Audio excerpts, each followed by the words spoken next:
नवरात्रि व्रत की कथा। घट स्थापना, दुर्गा पूजा की सामग्री। गंगा जल, रोली, मौली, पान, सुपारी, धूप बत्ती, घी का दीपक, फल फूल की माला, बिलपत्र, चावल, केले का खम्बा, बंदरवार के वास्ते आम के पत्ते, चंदन, घट, नारियल, हल्दी की गांठ, पंचरत्न, लाल वस्त्र, पूर्ण पात्र, चावल से भरा हुआ पात्र, गंगा की मिट्टी का जौ, बतासा, सुगंधित तेल, सिंदूर, कपूर, पंच सुगंध, नैवेद्य के वास्ते फल इत्यादि, दूध, दही, मधु, चीनी, गाय का गोबर, गौमूत्र, गौ दूध, गौ दही, गौ का घी, दुर्गा जी की स्वर्ण मूर्ति अथवा मिट्टी का प्रतिमा, कुमारी पूजन के वस्त्र आभूषण तथा नैवेद्य, अष्टमी में ज्योति पूजन के वास्ते उपरोक्त सामग्री, डाम, घी, गंगा जल। श्री दुर्गा नवरात्र व्रत की कथा। इस व्रत में उपवास या फलाहार आदि का कोई विशेष नियम नहीं है। प्रातः काल उठकर स्नान करके मंदिर में जाकर या घर पर ही नवरात्र में दुर्गा जी का ध्यान करके यह कथा पढ़नी चाहिए। कन्याओं के लिए यह व्रत विशेष फलदायक है। श्री जगदम्बा की कृपा से सब विघ्न दूर होते हैं। कथा के अंत में बारंबार दुर्गा माता तेरी सदा जय हो का उच्चारण करें। बृहस्पति जी बोले, हे ब्रह्मा जी, आप अत्यंत बुद्धिमान, सर्वशास्त्र और चारों वेदों को जानने वालों में श्रेष्ठ हो। हे प्रभु, कृपा कर मेरा वचन सुनो। चैत, आश्विन माघ और आषाढ़ माह के शुक्ल पक्ष में नवरात्र का व्रत और उत्सव क्यों किया जाता है? हे भगवान, इस व्रत का फल क्या है? किस प्रकार करना उचित है? और पहले इस व्रत को किसने किया है, सो विस्तार से कहो। बृहस्पति जी का ऐसा प्रश्न सुनकर ब्रह्मा जी कहने लगे कि हे बृहस्पति, प्राणियों का हित करने की इच्छा से तुमने बहुत ही अच्छा प्रश्न किया है। जो मनुष्य मनोरथ पूर्ण करने वाली दुर्गा महादेवी सूर्य और नारायण का ध्यान करते हैं, वे मनुष्य धन्य हैं। यह नवरात्र व्रत संपूर्ण कामनाओं को पूर्ण करने वाला है।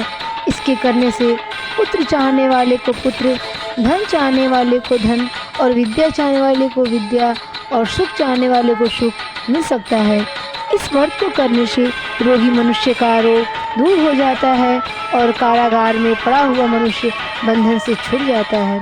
मनुष्य की तमाम आपत्तियां दूर हो जाती हैं और उसके घर में संपूर्ण संपत्तियां आकर उपस्थित हो जाती हैं। बंध्या और कामबंध्या के इस व्रत के करने से पुत्र हो जाता है।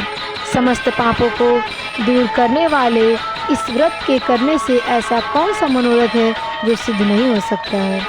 जो मनुष्य इस अलभ्य देह को पाकर भी नवरात्र का व्रत नहीं करता है, वह माता पिता की सेवा से विमुख होकर पाप का भागी होता है और वह अनेक दुखों को भोगता है। उसके शरीर में अनेकों व्याधियां उत्पन्न हो जाती हैं। वह संतान का सुख भी नहीं पाता और इस प्रकार वो मूर्ख अनेक दुख भोगता है। और इस व्रत को न करने वाला मूर्ख मनुष्य धन्य और धान से रहित होकर भूख और प्यास के मारे पृथ्वी पर घूमता है और गूंगा हो जाता है। जो सुहागिन स्त्री भूल से भी इस व्रत को नहीं करती है, वह पति से विहीन होकर नाना प्रकार के दुखों को भोगती है। यदि व्रत करने वाला मनुष्य सारे दिन उपवास न कर सके तो एक समय भोजन करे और उस दिन बांधाओं सहित नवरात्र व्रत की कथा श्रवण करे। हे बृहस्पति, जिसने पहले इस महाव्रत को किया है, उसका पवित्र इतिहास मैं तुम्हें सुनाता हूँ, तुम सावधान होकर सुनो।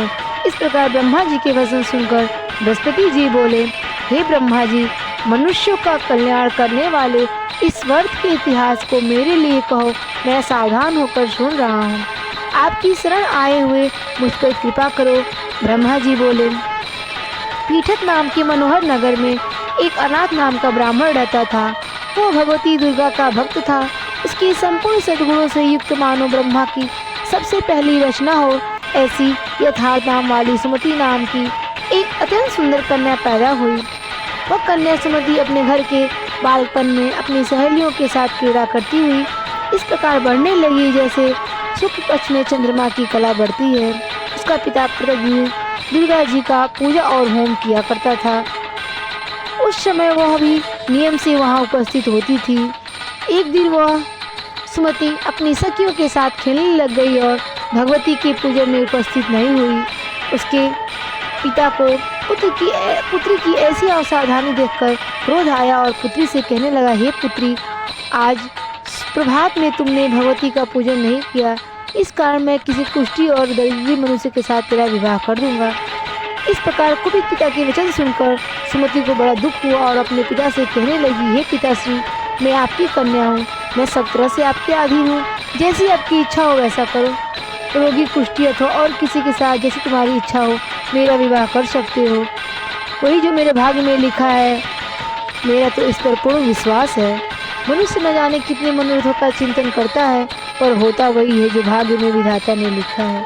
जो जैसा करता है उसको फल भी उसी कर्म के अनुसार ही मिलता है, क्योंकि कर्म करना मनुष्य के अधीन है पर फल देव के अधीन है। जैसे अग्नि में पड़े हुए पेड़ आदि उसको अधिक प्रदीप्त कर देते हैं, उसी तरह अपनी कन्या के ऐसे निर्दयता से कहे हुए वचन सुनकर उस ब्राह्मण को और अधिक क्रोध आया। तब उसने अपनी कन्या का विवाह एक कुष्ठी से कर दिया और अत्यंत क्रुद्ध होकर पुत्री से कहने लगा, जाओ जाओ, जल्दी जाओ, अपने कर्म का फल भोगो, देखो केवल भाग्य भरोसे रहकर क्या करती है। इस प्रकार कहे हुए पिता के कटु वचनों को सुनकर सुमति अपने मन में विचार करने लगी कि अहो, मेरा बड़ा दुर्भाग्य है जिससे मुझे ऐसा पति मिला। इस तरह अपने दुखों का विचार करती हुई वह सुमति अपने पति के साथ वन को चली गई और भयावह कुशायुक्त उस स्थान पर उन्होंने वो बड़ी रात बड़ी कष्ट से व्यतीत की। उस गरीब बालिका की ऐसी दशा देखकर भगवती पूर्व पुण्य के प्रभाव से प्रकट हुई होकर सुमति से कहने लगी, हे दीन ब्राह्मणी, मैं तुझ पर प्रसन्न हूँ, तुम जो चाहे वरदान मांग सकती हो, मैं प्रसन्न होने पर वन वांछित फल देने वाली हूँ। इस प्रकार भगवती दुर्गा का वचन सुनकर ब्राह्मणी कहने लगी कि आप कौन हैं जो मुझ पर प्रसन्न हुई हो, यह सब मेरे लिए कहो और अपनी कृपा दृष्टि से मुझ दीन दासी को कृतार्थ करो। ऐसी ब्राह्मणी का वचन सुनकर देवी कहने लगी कि मैं आदिशक्ति हूँ, मैं ही ब्रह्मा विद्या सरस्वती हूँ, मैं प्रसन्न होने पर प्राणियों को दुख दूर कर उनको सुख प्रदान करती हूँ। हे ब्राह्मणी, मैं तुझ पर तेरे पूर्व जन्म के पुण्य के प्रभाव से प्रसन्न हूँ। मैं तुम्हारे पूर्व जन्म का वृतांत सुनाती हूँ, सुनो। तुम पूर्व जन्म में निषाद भील की स्त्री थी और अति प्रतिव्रता थी। एक दिन तेरे पति निषाद ने चोरी की। चोरी करने के कारण तुम दोनों को सिपाहियों ने पकड़ लिया और ले जाकर जेल में कैद कर दिया।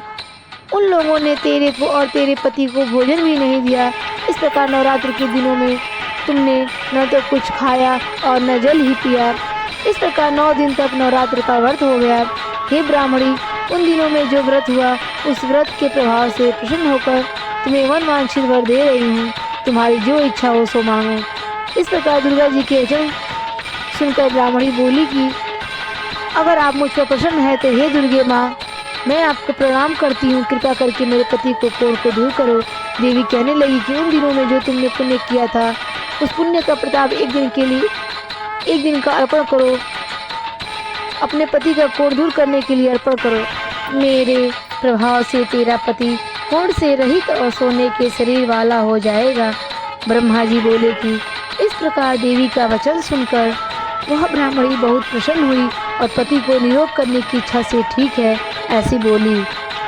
तब तक उसके पति का शरीर भगवती दुर्गा की कृपा से कुष्ठहीन होकर पति क्रांति युक्त हो गया, जिसकी क्रांति के सामने चंद्रमा की क्रांति भी क्षीण हो जाती है। वो ब्राह्मणी पति की मनोहर देह को देखकर देवी को अति परिक्रमी वाली समझकर स्तुति करने लगी। हे दुर्गे, आप दुर्गत को दूर करने वाली, तीनों जगत का संताप हरने वाली, समस्त दुखों को दूर करने वाली, रोगी मनुष्य को निरोग करने वाली, प्रसन्न होने पर वह वांछित वस्तु को देने वाली और दुष्ट मनुष्य का नाश करने वाली हो। तुम ही सारे जगत की माता और पिता हो।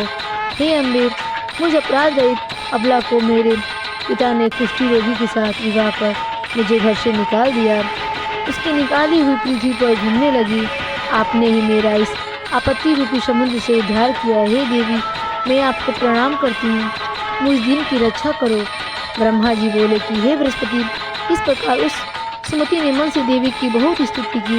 उसकी की हुई स्तुति सुनकर देवी बहुत संतोष हुआ और ब्राह्मणी से कहने लगी कि हे ब्राह्मणी, तेरे उदाले नामक अति बुद्धिमान, धनवान, क्रांतिवान और जितेंद्र पुत्र शीघ्र ही होगा।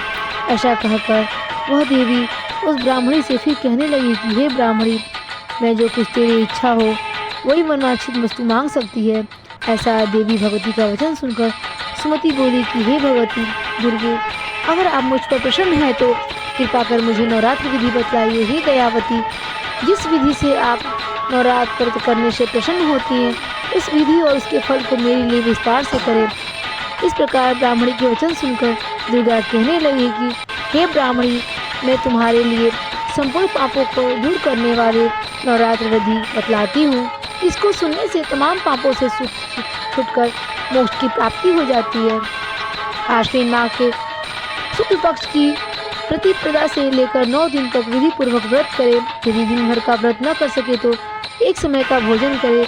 पढ़े लिखे ब्राह्मणों से पूछकर घट स्थापना करे और वाटिका बनाकर उसको प्रतिदिन जल से सींचे। महाकाली, महालक्ष्मी और महासरस्वती इनकी मूर्तियां बनाकर उनकी नित्य विधि से पूजा करें और पुष्पों से विधि पूर्वक अर्घ दें। बिजौरा के फूल से अर्घ देने से रूप की प्राप्ति होती है। जायफल से कीर्ति, दाग से कार्य की सिद्धि होती है। आंवले से सुख और केले से घोंसले की प्राप्ति होती है। इस प्रकार फलों से अर्घ देकर अथवा विधि हवन करें। खांड, घी, गेहूँ, शहद, जौ, तिल, बिन, नारियल, दाख और कदम इनसे हवन करें। गेहूँ से होम करने से लक्ष्मी की प्राप्ति होती है। खीर व चंपा के पुष्पों से धन और पत्तों से तेज और सुख की प्राप्ति होती है। आंवले से कीर्ति और केले से पुत्र की प्राप्ति होती है। कमल से राज सम्मान और दाखों से सुख संपत्ति की प्राप्ति होती है। खांड, घी, नारियल, शहद, जौ और तिल इनसे तथा फलों से होम करने से मनवांछित वस्तु की प्राप्ति होती है।